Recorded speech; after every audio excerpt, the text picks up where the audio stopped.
Hallo zusammen und willkommen zurück, heute schon wieder mit einer kleinen News-Folge. Und zwar habe ich mir von euch in den Kommentaren sagen lassen, dass ihr eigentlich meine News-Videos ziemlich geil findet. Dann bleibt ihr eigentlich so up-to-date, wisst, was so die Breaking News sind in der IT und vielleicht auch in der IT-Sicherheit. Und ja, da habe ich mir gedacht, okay, dann kann ich auch ein bisschen mehr noch machen.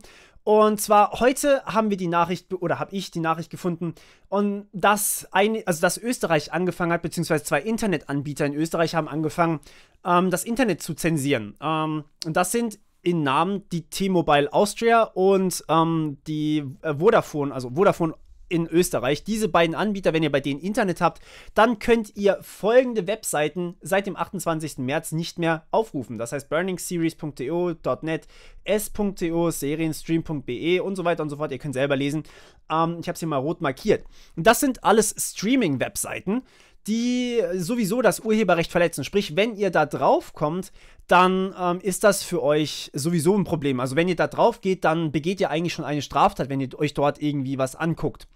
Weil ihr natürlich Urheberrecht verletzt. Und diese Webseiten verletzen auch Urheberrecht. Da man aber wenig Informationen über die Nutzer der Webseiten rausfinden kann, hat man sich jetzt dazu entschlossen, man sperrt diese Seiten einfach direkt komplett. Das heißt, euer normaler Internetzugang, also wenn ihr eine Website aufruft, dann geht euer Internetdatenpaket als allererstes mal an euren Internetanbieter, sprich T-Mobile Austria oder Vodafone.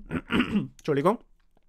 Und von dort wird dann die Webseite aufgerufen. Zumindest sehr vereinfacht so gesagt. Also quasi das Paket geht von dort weiter an die Webseite, von der Webseite wieder zurück an euren Internetanbieter und vom Internetanbieter zu euch.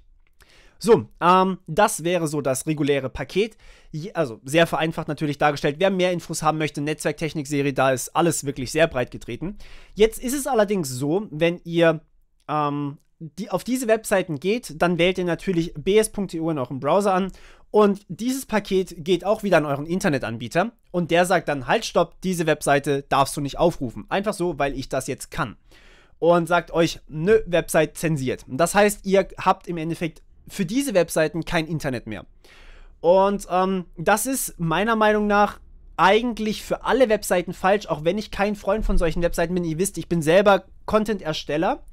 Das heißt, ich lebe auch davon, dass die Leute meinen Content gucken und nicht geklauten Content, also sprich meine Videos nicht runterladen oder sowas. Das macht mir natürlich auch das Leben schwer.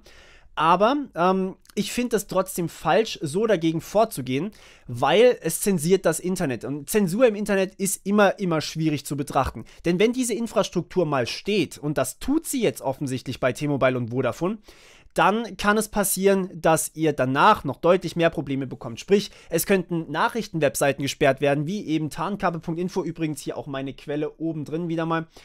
Es könnten Webseiten gesperrt werden, wie einzelne News-Webseiten fürs Darknet oder sowas, die eigentlich an sich nicht illegal sind.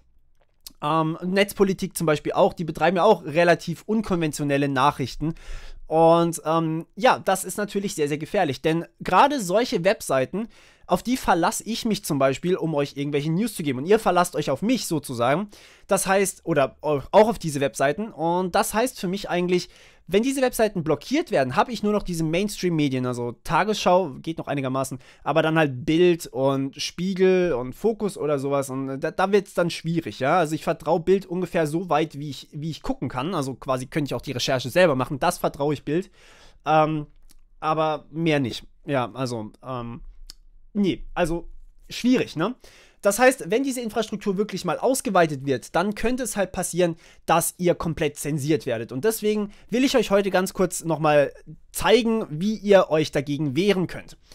Ich würde euch trotzdem bitten, diese Webseiten hier nicht aufzurufen, auch wenn ihr anonym seid, denn es ist nicht günstig, also nicht gut für die Content-Ersteller, wenn ihr diese Webseiten aufruft. Sprich, sagen wir mal, ich bin ein großer Fan von Supernatural, ja? Wenn ich jetzt Supernatural nicht bei Amazon Prime gucken würde, was ich tue, sondern bei solchen Webseiten hier, dann schade ich natürlich den Erstellern von Supernatural und Supernatural wird abgeschafft. Ja? Es gibt es einfach nicht mehr, weil sie die Schauspieler nicht mehr bezahlen können, weil sie das Equipment nicht bezahlen können und so weiter und so fort. Deswegen lieber Amazon Prime anschaffen, kostet quasi nichts, ich brauche es sowieso. Und dann dort das Ganze gucken. Holt euch von mir aus auch Netflix, dann könnt ihr da, was weiß ich, alles gucken, was es gibt sozusagen. Da gibt es einfach so unfassbar viel. Und wenn es dann halt mal eine Serie nicht gibt, ja mein Gott, dann muss man halt mal irgendwie gucken, dass man sich die Blu-rays oder sowas kauft. Das kann man auch machen. Also vielleicht die Ersteller auch wirklich fördern und nicht die Anonymitätsvariante hier benutzen, um solche Seiten anzusurfen. Bin ich wirklich kein Freund von. Okay, und ja, wie ihr anonym werden könnt, das ist hiermit gemacht, mit dem Tor-Browser.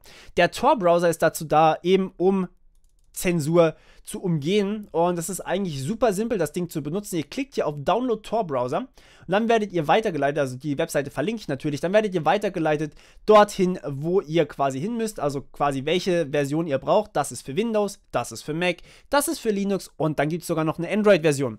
Einfach die runterladen, installieren, einfach dem ganzen Ding folgen. Es ist super straightforward, ihr müsst nichts machen, das Ding starten und schon habt ihr Tor. Das Ganze ist deutlich, deutlich langsamer. Ich bin mir nicht mal sicher, ob Streaming damit funktionieren würde, wahrscheinlich eher nicht. Doch, es könnte funktionieren. Aber ja, es ist super, super langsam. Aber auf der anderen Seite ist es natürlich dann anonym. Wenn ihr mehr dazu wissen wollt, wie Tor funktioniert und wie eigentlich Anonymität im Internet oder so generell funktioniert, dann verlinke ich euch auch dazu eine Playlist in der Beschreibung von diesem Video. Und ich wünsche euch viel Spaß beim Angucken und ja, bleibt safe und bleibt aber auch legal bitte. Bis zum nächsten Mal. Ciao.